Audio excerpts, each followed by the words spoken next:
What made an entire community of parents riot? The manila envelope in my hands contained enough evidence to destroy Mrs. Henderson's life, and my fingers were trembling as I sat in my Honda Civic outside Jefferson Elementary at 7:43 a.m. Inside were bank statements, contractor receipts, and photos that proved our beloved principal had stolen $127,000 from the special needs fund over 3 years.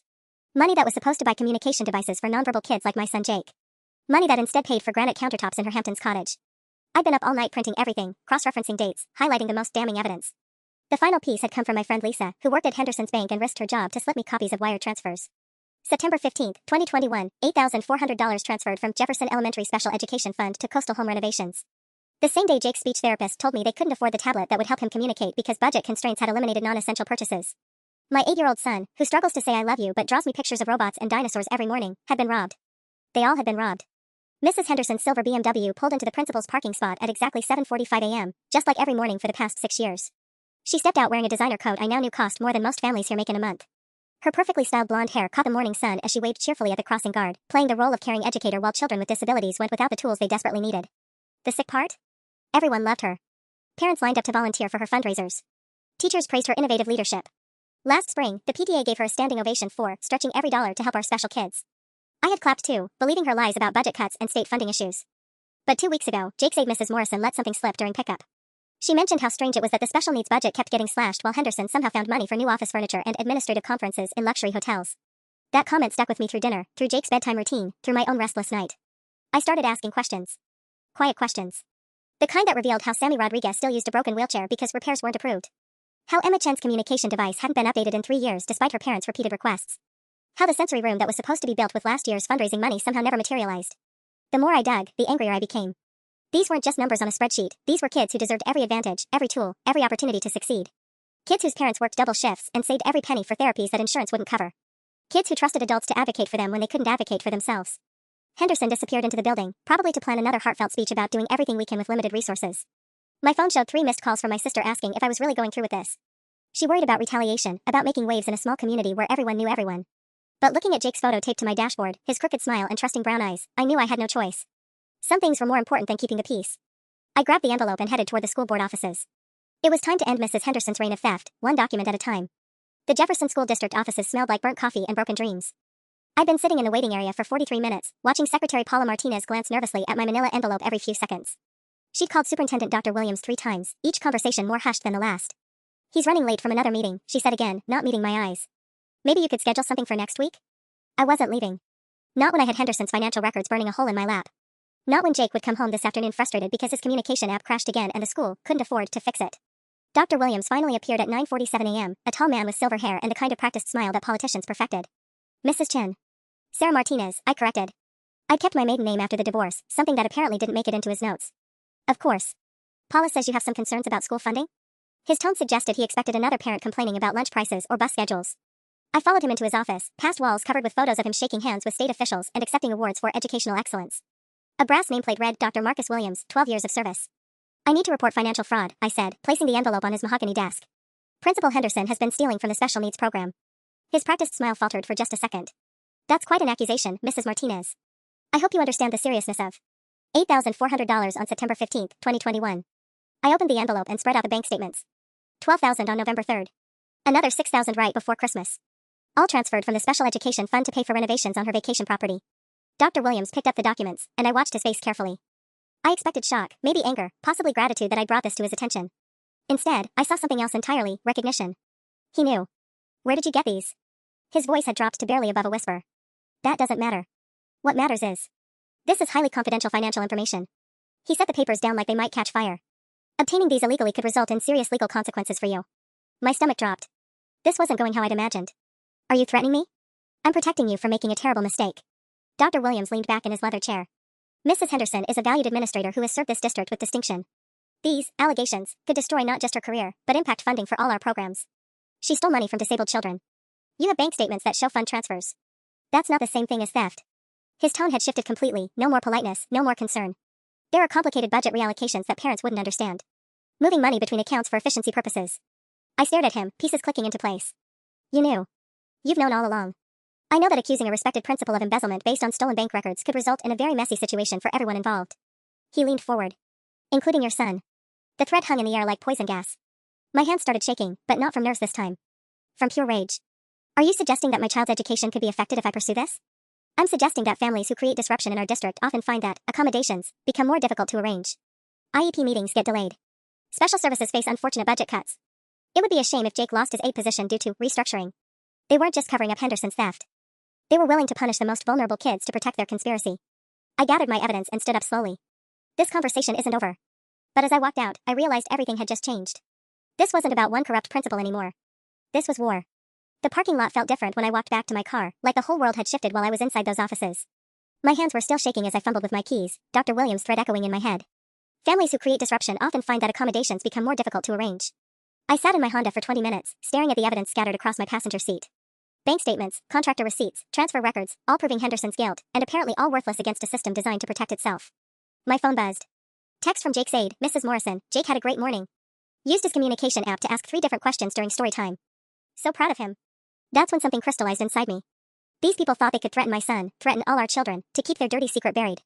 They'd underestimated what a mother's fury could accomplish. I drove straight to Riverside Coffee, where I knew I'd find my target. Angela Foster sat at her usual corner table, laptop open, working on her freelance graphic design projects while her daughter Lily attended morning preschool. Angela's 8-year-old son Marcus had cerebral palsy and attended Jefferson Elementary. Sarah, what brings you here on a Tuesday morning? Angela looked up with a smile that faded when she saw my expression. Everything okay? I slid into the chair across from her and lowered my voice. Angela, has Marcus been having problems with his adaptive equipment lately? Her face darkened immediately. Don't get me started. His standing frame broke 6 weeks ago, and they keep saying replacement parts are pending approval. Meanwhile, his physical therapist says he's losing muscle strength. She closed her laptop. Why? I pulled out one specific document, a transfer record from October 2021. Because this is the day Henderson moved $4,800 from special needs equipment funds to pay for imported marble tile in her bathroom. Angela stared at the paper, then looked up at me with growing understanding. How did you get this? I've been investigating. Henderson has stolen over $127,000 in 3 years. Money meant for kids like Marcus and Jake. I kept my voice steady, factual. I took it to Dr. Williams this morning. And?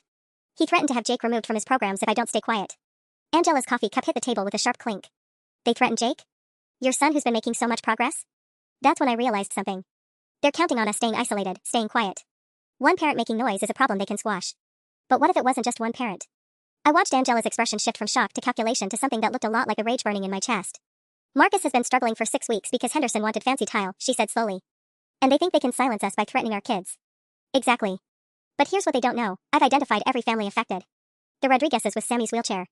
The Chens with Emma's communication device. The Patels whose son David lost his behavioral aid last spring. I leaned forward. 18 families total, Angela.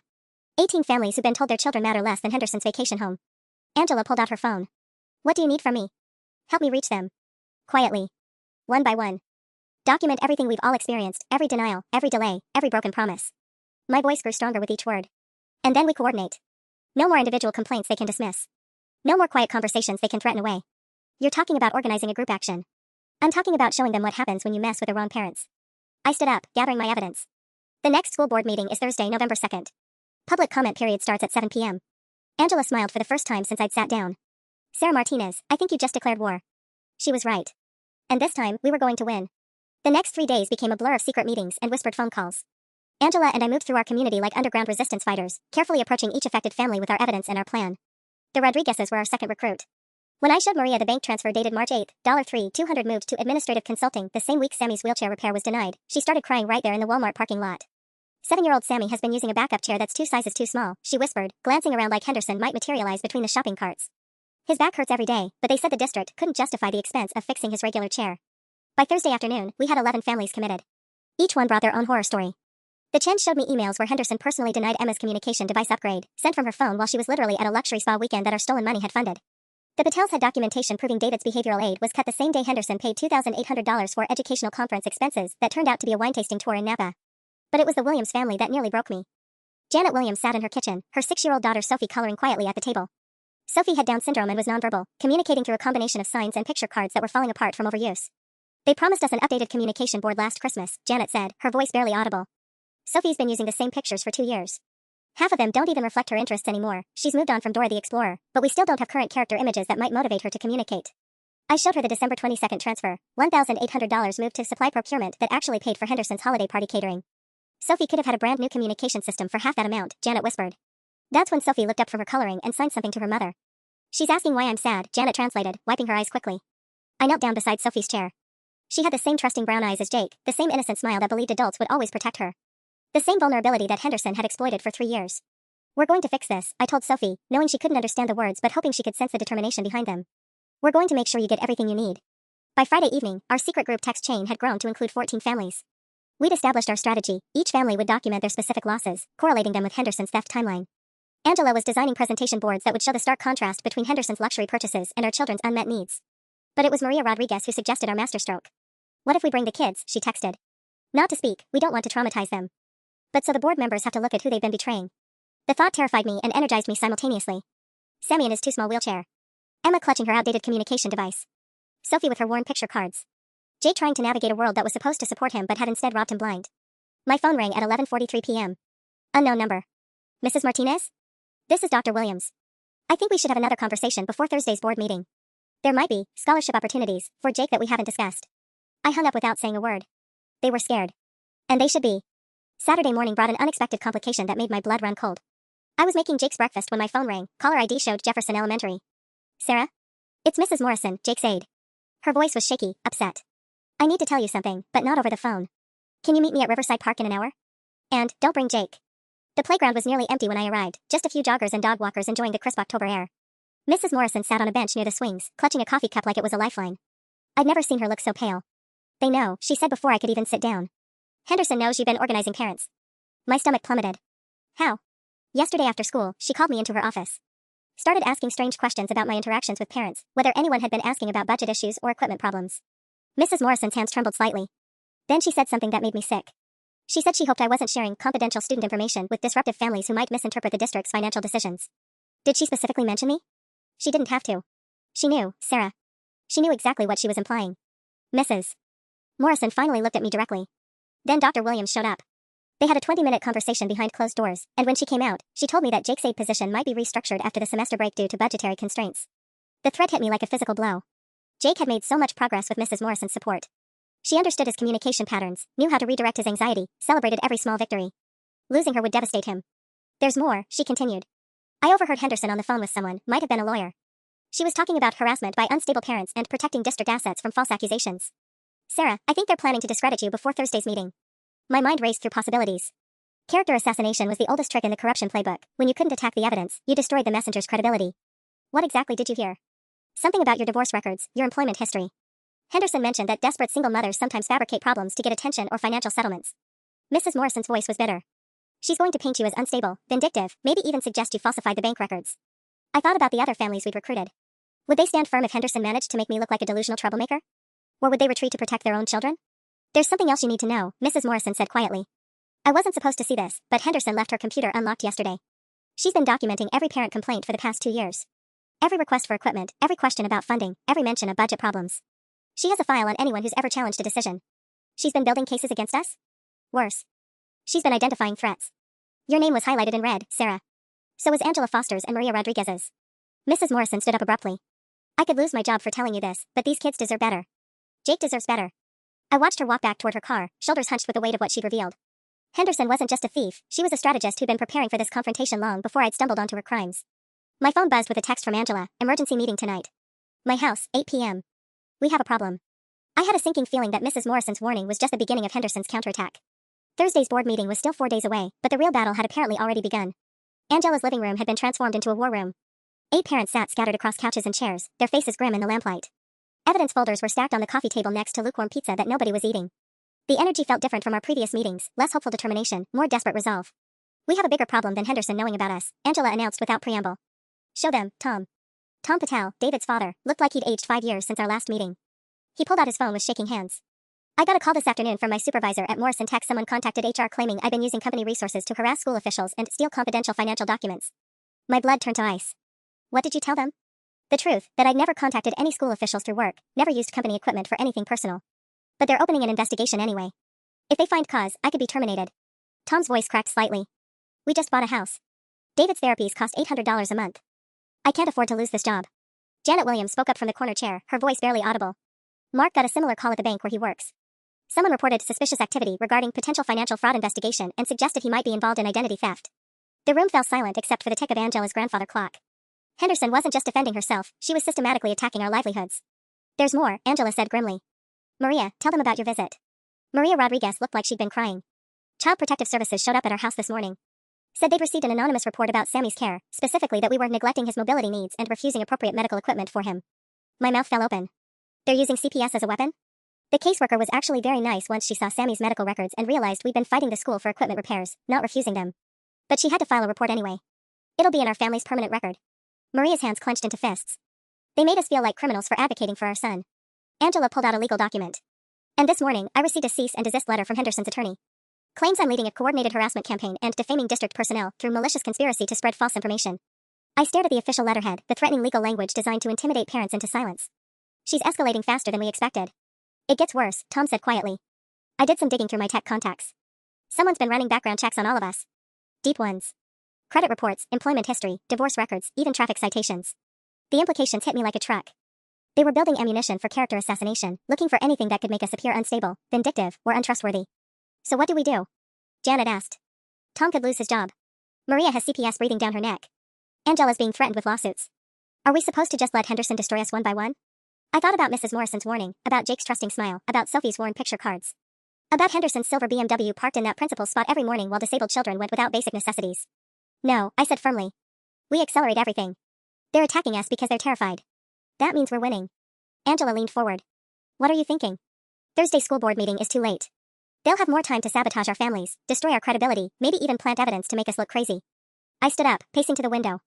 We move the timeline up. Force their hand before they can execute whatever they're really planning. How? I turned back to face the room of exhausted, frightened parents who'd risked everything to protect their children. We call the media. Tonight. The silence that followed my suggestion felt heavy enough to crush us all. 8 parents stared at me like I just suggested we storm the school with pitchforks. The media? Tom's voice cracked. Sarah, they're already trying to destroy our lives. If we go public, they'll destroy us anyway, I interrupted. At least this way, we control the narrative instead of letting Henderson pick us off one by one. Angela was already shaking her head. My cease and desist letter specifically mentions media contact. Henderson's lawyer will claim we're violating. Henderson's lawyer can kiss my ass. The profanity surprised everyone, including me. But something had shifted inside me during Tom's story about the CPS visit. They're using Child Protection Services as a weapon against families advocating for disabled kids. That's not legal maneuvering, that's evil. Maria looked up from her phone. I've been thinking about what you said, Sarah. About controlling the narrative. She showed us her screen. Channel 7 has that investigative reporter, Jessica Chen. She did that series on nursing home fraud last year, won some kind of award. Chen? Janet perked up for the first time all evening. She's Emma's cousin. Emma Chen, the girl with the communication device issues. My heart started racing. Emma's family is related to an investigative journalist? Second cousins, I think. But they're close. Jessica comes to all the family barbecues. Janet was already scrolling through her contacts. Emma's mom Linda might be willing to make an introduction. Angela grabbed her laptop. I'm looking up Jessica Chen's previous work. Oh my god. Her face lit up. She specializes in institutional corruption. School district fraud, municipal embezzlement, corporate theft. This is exactly her beat. Tom still looked terrified. But if we go public and it backfires? It won't backfire because we have documentation they can't discredit, I said, pulling out my evidence folder. Bank records don't lie. Transfer dates don't lie. Henderson's contractor receipts for her vacation house don't lie. But they'll claim we obtained everything illegally, Maria pointed out. Let them try. My friend Lisa at the bank documented everything properly before she gave me copies. It's all admissible. I looked around the room at these parents who become my fellow warriors. More importantly, Jessica Chen won't just take our word for it. Real journalists verify sources, confirm facts, investigate independently. Angela was typing frantically. I'm pulling Henderson's social media accounts. Look at this. She turned her laptop toward us. Instagram post from October 15th, blessed to finally have my dream kitchen completed. Grateful for all the opportunities that make dreams possible. Posted from her Hamptons house with about 30 photos of marble countertops and custom cabinets. The same marble we can prove was purchased with special needs funds, I breathed. Janet was already on her phone. I'm calling Linda Chen right now. It's 9:47 p.m. on a Saturday, but this can't wait. While Janet stepped into the kitchen for privacy, the rest of us spent the next 20 minutes documenting Henderson's social media trail. Every luxury purchase, every vacation photo, every humble bragging post about her blessed life, all time-stamped and cross-referenced with our theft evidence. She's been flaunting it, Angela said in amazement. Literally posting photos of what she bought with stolen money while our kids went without basic equipment. My phone buzzed with a text from an unknown number. Mrs. Martinez, this is Linda Chen, Emma's mother. Janet Williams gave me your number. My cousin Jessica would like to meet with you tomorrow morning at 10 a.m. She says what you've uncovered sounds like the kind of story that changes everything. I showed the text to everyone. Tom was still pale, but he nodded slowly. If we're really doing this. We're doing this, I said firmly. Henderson made this personal when she sicked CPS on Maria's family. When she threatened our jobs, our children's services, our reputations. I stood up, gathering my evidence. Tomorrow morning, we give Jessica Chen everything we have. Angela closed her laptop with a decisive snap. Then we'd better spend tonight making sure our documentation is bulletproof. Outside, a cold October wind rattled the windows. But inside Angela's living room, surrounded by parents who refused to let corruption win, I felt warm for the first time all week. Henderson had no idea what was coming. Sunday morning arrived gray and drizzly, matching my mood as I sat in my Honda outside Channel 7's downtown offices at 9:45 a.m. Jessica Chen had agreed to meet us on her day off, which either meant she was incredibly dedicated or our story was bigger than I'd realized. Angela pulled up beside me, followed by Maria's minivan. We'd decided that 3 parents would be less overwhelming than our full group, and these 2 had the most documented evidence besides mine. Tom had wanted to come, but his job situation was too precarious after Henderson's attack on his employment. Jessica Chen turned out to be nothing like I'd expected. Instead of the polished TV persona I'd seen on the evening news, she appeared in jeans and a Georgetown sweatshirt, her black hair pulled back in a messy ponytail. But her handshake was firm, and her eyes had the sharp intelligence of someone who'd spent years uncovering lies. Linda filled me in on the basics, she said, leading us to a small conference room. Before we start, I need you to understand something. If I pursue this story, it won't be to help you win some school board fight. It'll be because there's genuine public interest in exposing corruption. The story goes where the facts lead, even if that's not where you want it to go. I appreciated her directness. We just want the truth out there. Good. Show me what you have. For the next hour, we laid out everything. Bank records, contractor receipts, Henderson's social media posts, documentation of denied services for our kids. Jessica took notes rapidly, occasionally asking for clarification or requesting copies of specific documents. This transfer on March 8th, she said, pointing to one of my bank statements. You're saying that's the same day Sammy Rodriguez's wheelchair repair was denied? Maria nodded. I have the email from Henderson's office. Due to budgetary constraints, non-essential equipment maintenance has been postponed indefinitely. Jessica's pen stopped moving. She called a disabled child's mobility equipment non-essential? While spending $3,200 on bathroom fixtures, Angela added, sliding over the contractor invoice. Jesus. Jessica sat back in her chair, studying the timeline we'd created. How many families are affected? 18 that we've identified so far, I said. But there could be more. Henderson's been doing this for 3 years. And when you brought this to the superintendent? I told her about Dr. Williams' threats, about the coordinated attacks on our families over the past week. Jessica's expression grew darker with each detail. CPS visits? Background checks? Workplace harassment? She looked up from her notes. That's not damage control, that's systematic intimidation. My phone buzzed with a text from Janet Williams, emergency. Henderson called an all-staff meeting for Monday morning. Mrs. Morrison says it's about addressing false rumors and protecting district reputation. They're planning something big. I showed the message to Jessica, who immediately pulled out her own phone. I need to make some calls, she said, standing abruptly. Sarah, how quickly can you get me contact information for the other affected families? And I mean all of them, I want to verify your claims independently. How long do we have? Angela asked. Jessica was already dialing. If Henderson's moving this fast, probably not long. School corruption stories have a way of disappearing once districts lawyer up and start applying political pressure. She paused, phone halfway to her ear. But here's the thing about investigative journalism, once the story breaks, it's too late for cover-ups. As we gathered our documents, Jessica called out one final instruction that sent chills down my spine. Ladies? Document everything from this point forward. Every phone call, every interaction with school officials, every threat or intimidation attempt. If this story is as big as it looks, Henderson's going to get desperate. Walking back to our cars, Maria voiced what we were all thinking. What if we just started something we can't control? I thought about Jake's trusting smile, about Sophie's worn picture cards, about Sammy's broken wheelchair. Then we'd better make sure we win. Monday morning hit like a freight train loaded with bad news. I was pouring Jake's cereal when my phone exploded with notifications, our secret parent group chat lighting up with panic. Angela, Henderson's meeting moved to 7 a.m. Something's wrong. Tom, my boss wants to see me at 8. They're pushing the investigation. Maria, CPS caseworker called. Someone reported additional concerns about our family. But it was Mrs. Morrison's text that made my blood freeze. Can't talk long. Henderson knows about your media contact. Meeting this morning is about coordinating response to malicious attacks by unstable parents. She has a lawyer present. Be careful. I called Jessica Chen immediately. Voicemail. Tried again. Nothing. At 7:23 a.m., Jessica finally called back, and her voice was tight with urgency. Sarah, we have a problem. Someone contacted my news director this weekend claiming you're part of a group of disgruntled parents who've been fabricating evidence to extort money from the school district. My coffee cup slipped from my hands, shattering against the kitchen floor. That's insane. We have documented proof. I know. But they're claiming you falsified bank records and that your ringleader is actually Angela Foster, who apparently has a history of filing frivolous lawsuits. Jessica's frustration was evident. Did Angela ever sue anyone? Her insurance company, 3 years ago, when they denied Marcus's physical therapy coverage. She won. I started pacing, stepping over coffee and ceramic shards. Jessica, they're twisting everything. It gets worse. They've apparently provided my news director with a psychological evaluation suggesting you have a pattern of creating conflict when you feel powerless, citing your divorce proceedings and some incident at Jake's previous school. The room started spinning. What incident? There was no incident. Jake transferred because we moved districts after my divorce. That's not what their documentation says. They have records of you making accusations against educational staff and demanding special accommodations through aggressive tactics.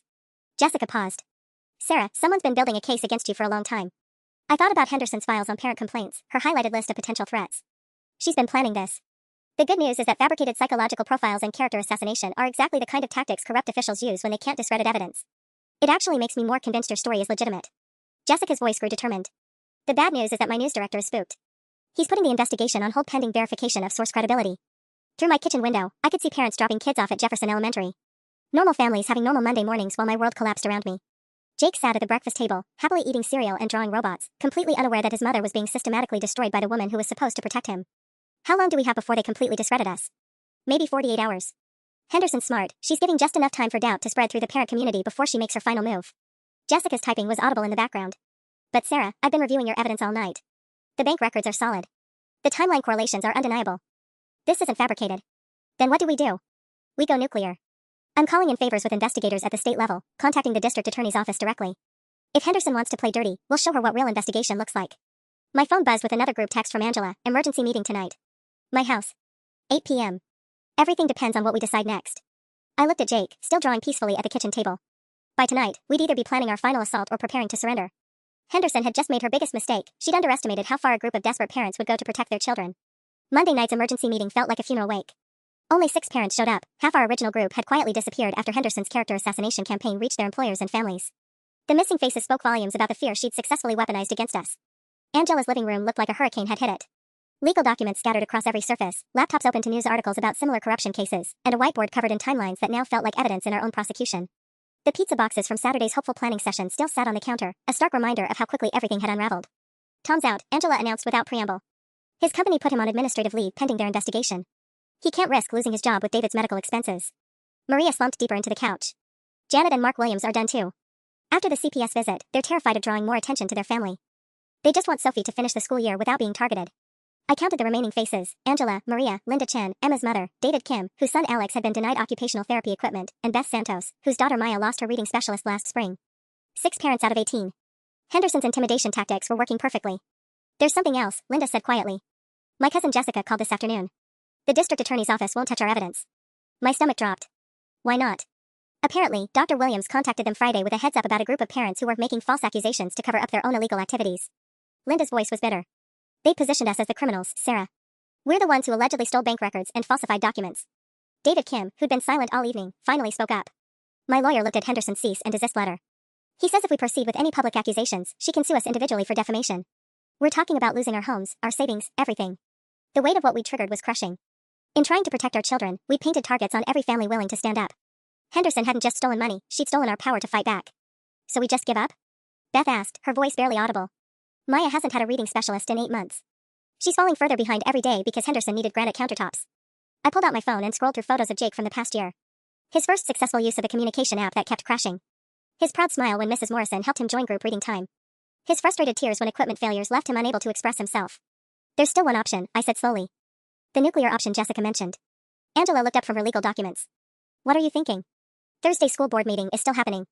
Henderson expects us to be cowed into silence by now, discredited and scattered. I stood up, walking to Angela's whiteboard covered in our evidence timeline. What if we're not? Sarah, if we go public at this point, they'll destroy us, David warned. The character assassination, the lawsuits. They're already destroying us, I interrupted. But here's what Henderson didn't count on, we still have the evidence. Real evidence that proves theft, regardless of what lies she spread about our motives. Maria sat up straighter. You're talking about showing up Thursday night anyway. I'm talking about showing up with every piece of documentation, every affected family we can convince, and every media contact Jessica can arrange. My voice grew stronger as the plan crystallized. Henderson's counting on us being too intimidated to act.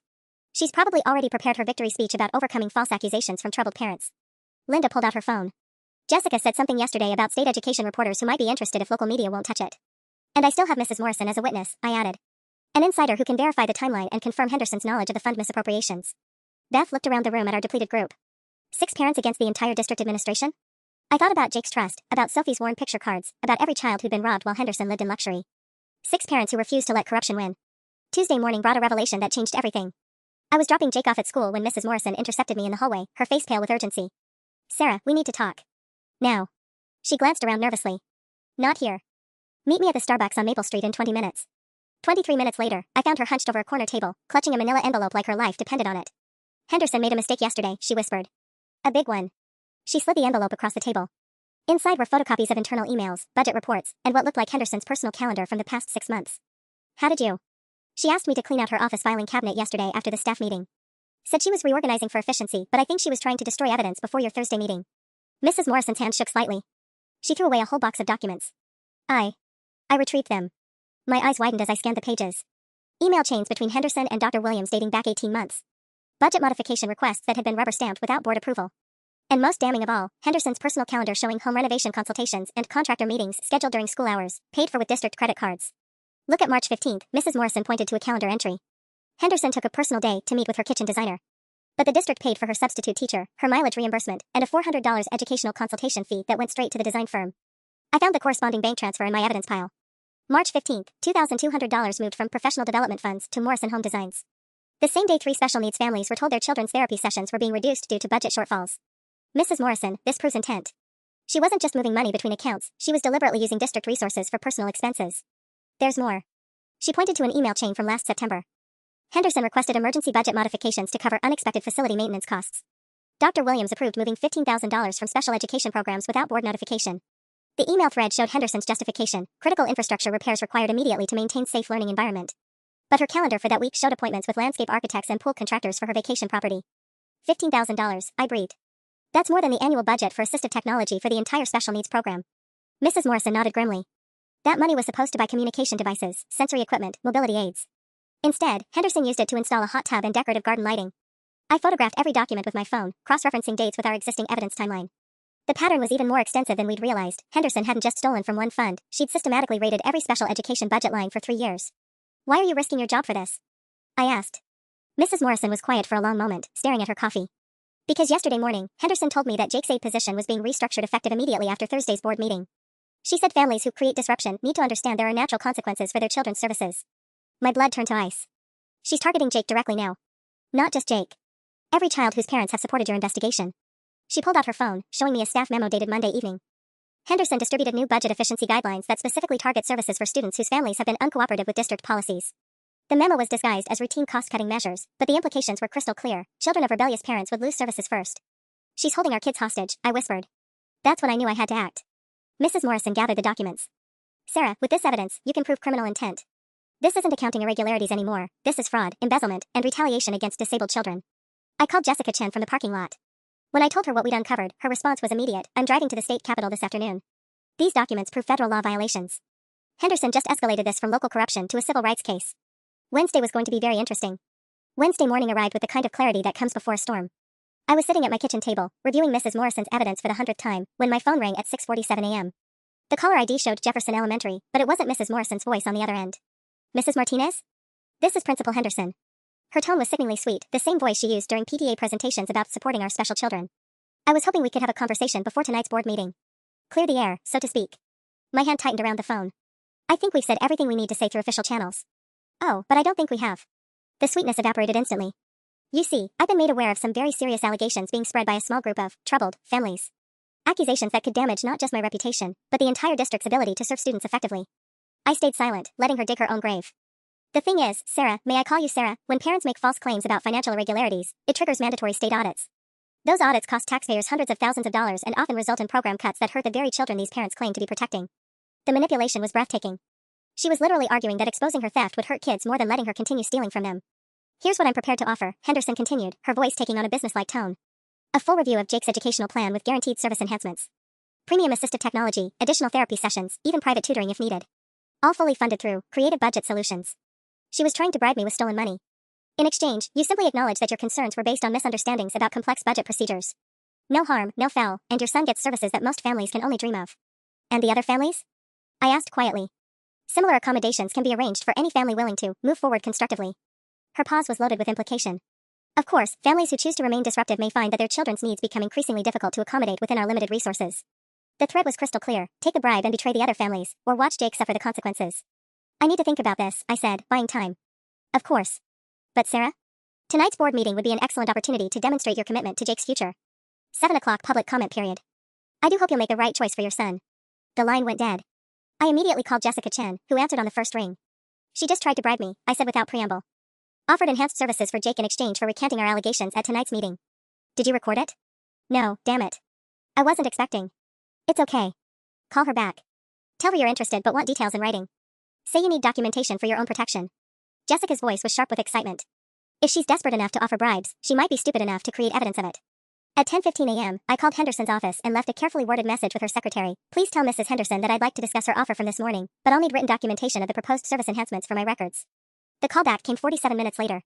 Not from Henderson, from Dr. Williams. Mrs. Martinez, I understand you've been having some concerning conversations with Principal Henderson. I think it would be beneficial for all parties if we could meet this afternoon to discuss a comprehensive resolution to this situation. What kind of resolution? The kind that ensures every child gets the support they need while protecting the district from unnecessary disruption. Shall we say 2 p.m. in my office? I agreed, knowing full well it was likely a trap. But with Mrs. Morrison's evidence and Jessica's investigation gaining momentum, I felt ready for whatever they might throw at me. What I wasn't prepared for was the email that arrived at 1:23 p.m., 37 minutes before my meeting with Dr. Williams. The sender was listed as concerned Jefferson parent, but the message made my blood run cold. Stop interfering or your son will be removed from Jefferson Elementary permanently. This is your final warning. Henderson had just made her biggest mistake yet. The meeting with Dr. Williams at 2 p.m. was unlike anything I'd expected. Instead of his usual polished office setup, I found him pacing behind his desk like a caged animal, his silver hair disheveled and his tie loosened. The photos of him shaking hands with state officials seemed to mock us both from their frames. Sarah, we have a serious problem, he said before I'd even sat down. Someone leaked your allegations to the State Department of Education this morning. My heart hammered against my ribs, but I kept my voice steady. I wasn't aware that reporting embezzlement was considered a leak. Don't play games with me. His facade of professionalism finally cracked completely. A state investigator called me at 11:30 a.m. asking about irregularities in special education fund management and requesting copies of all financial transfers from the past 3 years. Jessica had moved faster than expected. The cavalry was already coming. Dr. Williams slumped into his chair, suddenly looking every one of his 63 years. Do you have any idea what this means? Not just for Henderson, but for me, for the entire district? It means disabled children might finally get the resources they deserve instead of funding your principal's vacation home renovations. You don't understand the bigger picture. He pulled out a thick folder and spread documents across his desk. Henderson wasn't acting alone, Sarah. The budget modifications, the fund transfers, I approved every single one. I stared at the authorization forms bearing his signature, the dates correlating perfectly with our evidence timeline. September 15, 2021, approved M. Williams. March 8, 2022, budget modification authorized M. Williams. December 22, 2022, emergency fund transfer approved M. Williams. You knew, I whispered. You knew she was stealing from special needs kids, and you helped her do it. It started small. Henderson said she needed flexibility to manage competing priorities, move money around to where it was most needed. His voice grew defensive. She convinced me that bureaucratic budget restrictions were preventing efficient resource allocation. Efficient resource allocation? My voice rose despite my efforts to stay calm. She spent $15,000 on pool installation while nonverbal children went without communication devices. By the time I realized the scope of what was happening, it was too late. I was already complicit. If Henderson went down, I went down with her. He gestured helplessly at the evidence spread between us. So yes, I helped cover it up. I threatened families, coordinated the character assassination campaign, used every tool at my disposal to protect both our careers. The confession was more damning than anything we'd uncovered through investigation. Not only had the superintendent enabled Henderson's theft, he'd actively participated in punishing families who tried to advocate for their children. My phone buzzed with a text from Angela, emergency. Henderson just showed up at Marcus's therapy session claiming insurance irregularities require immediate suspension of services. She's targeting our kids directly now. I showed the message to Dr. Williams, whose face went pale. She's not supposed to, we agreed to wait until after tonight's meeting. Wait for what? The final solution. He rubbed his temples like his head was splitting. Henderson has a plan to discredit your entire group once and for all. She's prepared documentation showing that your evidence was fabricated, that your investigation was actually a scheme to embezzle money yourselves through fake invoices and forged transfer records. The room started spinning. That's insane. We never. It doesn't matter if it's true. She has a forensic accountant who'll testify that the bank records show signs of digital manipulation. A handwriting expert who'll claim the signatures on authorization forms were forged. Even a technology specialist who'll argue that the timeline correlations are too perfect to be authentic. Henderson hadn't just been building our character assassination, she'd been constructing an alternate reality where we were the criminals. Tonight's board meeting is a trap, Dr. Williams continued. The moment you present your evidence, Henderson's experts will tear it apart publicly. Then she'll have you all arrested for fraud and conspiracy. My phone rang. Jessica Chen. Sarah, get out of there right now. I just got word that there are unmarked cars heading toward the school district offices. Someone tipped off Henderson that state investigators were coming, and she's about to burn everything down. My phone was still ringing with Jessica's call when Dr. Williams grabbed my arm with surprising force. We need to leave. Now. The panic in his voice sent ice through my veins as he practically dragged me toward his office door. What's happening? I answered Jessica while Williams frantically gathered documents from his desk. Henderson just triggered something called a district security protocol, Jessica said, her voice tight with urgency. I have contacts at the state level who are telling me she's claimed there's an immediate threat to student safety that requires law enforcement intervention. Williams was stuffing papers into a briefcase with shaking hands. She's going to claim you and the other parents have been making threats, planning some kind of violent confrontation at tonight's meeting.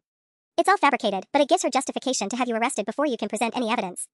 Through Williams' office window, I could see 2 unmarked sedans pulling into the district parking lot. Men in suits were already walking toward the building's main entrance. The back exit, Williams whispered, pointing toward a hallway I'd never noticed before.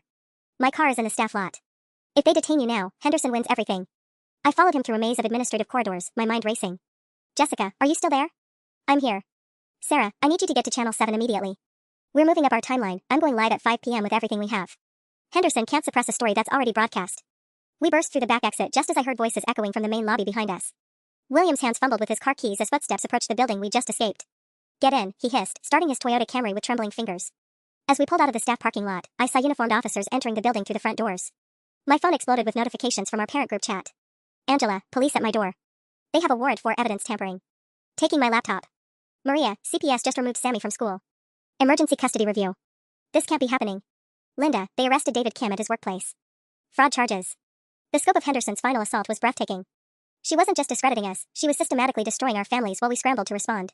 She planned this perfectly, Williams said, his knuckles white against the steering wheel. By tonight's board meeting, half your group will be in custody and the other half will be too terrified to show up. She'll present her fabricated counter-evidence to an audience that's already been told you're dangerous criminals. Where are we going? I asked as he turned onto the highway leading out of town. Storage unit on the south side. I've been keeping backup copies of everything, the real financial records, Henderson's original authorization requests, even recordings of some of our planning conversations. His voice was bitter with self-loathing. Insurance policy in case she ever tried to pin everything on me. My phone rang again. Unknown number. Mrs. Martinez? This is Detective Sarah Morrison, no relation to your son's aide. I need you to listen very carefully. Principal Henderson has filed charges claiming you've been running a conspiracy to defraud the school district. There's currently a warrant out for your arrest. Williams caught my eye and shook his head frantically. However, Detective Morrison continued, I've been reviewing the financial evidence your journalist friend provided to our fraud division. Mrs. Martinez, if you're willing to cooperate with our investigation into Henderson's activities, we might be able to resolve this situation very differently. For the first time in hours, hope flickered in my chest. What do you need from me? Everything you have. And I mean everything. Because in about 3 hours, Mrs. Henderson is going to discover that sometimes the people you try to destroy fight back harder than you expect. The Jefferson Elementary cafeteria had never seen anything like Thursday night's school board meeting. By 6:45 p.m., every seat was filled, with standing room only along the walls. What Henderson expected to be her victory lap had become something else entirely, a reckoning 3 years in the making. Detective Morrison had worked fast. By 4 p.m., Henderson was in custody on embezzlement charges. The fabricated evidence against us? Torn apart in 30 minutes by actual forensic experts who found Henderson's digital fingerprints all over the forged documents. Dr. Williams, true to his word, had provided recordings that captured Henderson planning our destruction in chilling detail. But Henderson had made one final miscalculation. Her emergency security protocol hadn't just targeted our families, it had terrorized the entire community. Parents who'd never questioned district leadership were horrified to learn that advocating for disabled children could result in arrest warrants and CPS investigations. Jessica Chen stood at the media table, her camera crew positioned perfectly to capture what happened next. The state education investigators sat in the front row, taking notes. And behind them, 18 families filled 3 complete rows, every single family Henderson had stolen from, plus dozens more who'd learned the truth. Acting Superintendent Davis called the meeting to order at 7:03 p.m. Before we begin tonight's scheduled agenda, I need to address recent events that have shaken our community's trust. Angela Foster stood up, her voice carrying clearly across the packed room. My son Marcus has been using a broken wheelchair for 2 months while Mrs. Henderson spent our fundraising money on Italian marble. I want every parent here to understand what their beloved principal really was. One by one, our family stood. Maria Rodriguez held up photos of Sammy's too small backup wheelchair. Linda Chin showed Emma's worn-out communication cards. Janet Williams lifted Sophie so everyone could see her trusting smile, the same innocent trust Henderson had betrayed for 3 years. $93,427, I said when my turn came, my voice steady despite the emotion threatening to overwhelm me. That's how much Henderson stole from our most vulnerable children. Money that should have bought communication devices, mobility equipment, sensory tools, and therapy sessions. I pulled out the contractor receipt that had started everything. This is a bill for $8,400 worth of granite countertops, paid for with money donated specifically to help nonverbal children communicate. While Henderson was picking out luxury finishes for her vacation home, my son Jake was struggling with a broken communication app that the school claimed they couldn't afford to replace. The room erupted. Parents who donated hundreds of hours and thousands of dollars to Henderson's fundraisers realized they'd been funding her lifestyle while disabled children suffered. The standing ovation they'd given her last spring felt like a mockery now. Board member Patricia Wells leaned forward, her voice shaking with anger. Mrs. Martinez, on behalf of this board and this community, I want to apologize. Our failure to provide oversight allowed this betrayal to continue far too long. But it was Jake himself who provided the evening's most powerful moment. I'd brought him despite my fears, and when the formal presentations ended, he walked to the front of the room with his aide Mrs. Morrison beside him. Using his communication app, the new, fully functioning version the district had purchased that very afternoon, Jake slowly typed out a message that Mrs. Morrison read aloud. Thank you, Mommy, for making sure all kids get what they need. As applause thundered through the cafeteria, I realized Henderson had been wrong about one crucial thing.